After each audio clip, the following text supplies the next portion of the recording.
Mr. Muys. Mr. Muys, the floor is yours. You have 5 minutes. Thank you, Mr. Chair, and thank you to the witnesses from CN.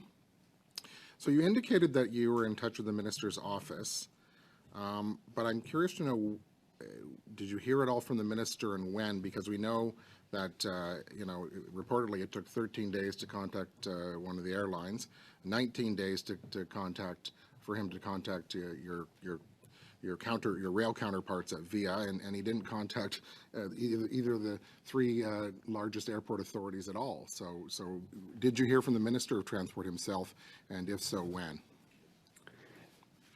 We were not in contact with the minister himself directly. We've been in contact with the deputy minister, his chief of staff, and their team on a constant basis, and they informed us that they were keeping the ministers informed, but we haven't had discussions with the minister himself. Okay, so during a major, meltdown of transportation in the country, the Minister of Transport was absent.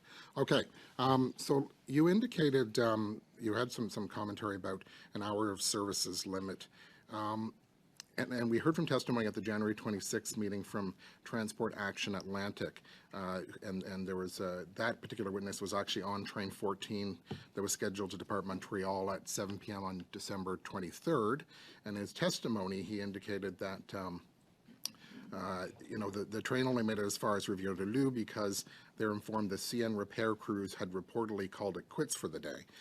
So I'm just wondering if you could talk a bit about what happens in this sort of circumstance. I mean, I understand there's hours of service limits, but what are the contingencies in place, and is there not some flexibility in the case of an emergency? Right. Thank you for the question. Just to be clear, in this case, the hours of service that we're talking about were those of the VIA crews that was brought in to relieve train 55. So this is and Martin can comment on this probably way better than I can, but there is coordination and planification. So technically, schedules are planned in a way that you don't run out of hours. There's a transition that's affected, but in extraordinary circumstances like this one, it could play out in a little bit different way. Maybe actually, my colleague, Mr. Tran, could respond to that question. Thank you very much. There are issues related to hours of service. As you know, the government, actually Transport Canada rules actually mandate the maximum hours of service, and only in very rare exceptions are we able to use an emergency provision to work crews beyond the 12 hours maximum. And those are very clear in the regulation in terms of when they can be applied. Perhaps this would be an opportunity for the committee to review this regulation and to see if there aren't further situations where it may be appropriate to have exceptions apply. Sure. So that's a good point. And so with the remaining time I have, I'd just like to ask one additional question. And you talked about the fact that you have identified ways to improve communication protocols and have followed through. So I'm curious if we could specify or itemize those just so we have that as we're in consideration of what needs to be improved. Mr. Tran, maybe. Absolutely. So what we've done is we had a top-to-top meeting between our chief operating officer and VIA Rail's president and their vice president of train operations. We further agreed that we would set up a meeting between the senior leadership of both our operations groups. So that's our Operation Control Center and our Network Operations Center.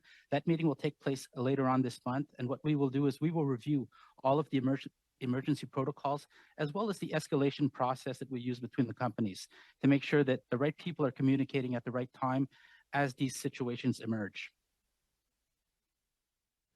I mean, one of the criticisms throughout this of all the players in whether it was air or rail, of what we saw over the holiday period was a lack of communication to passengers and to others.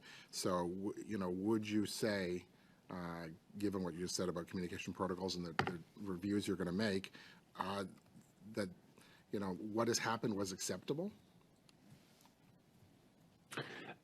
If you're talking about just strictly from a communication standpoint, first of all, no. Having passengers stranded on a train for as long as they were is not acceptable.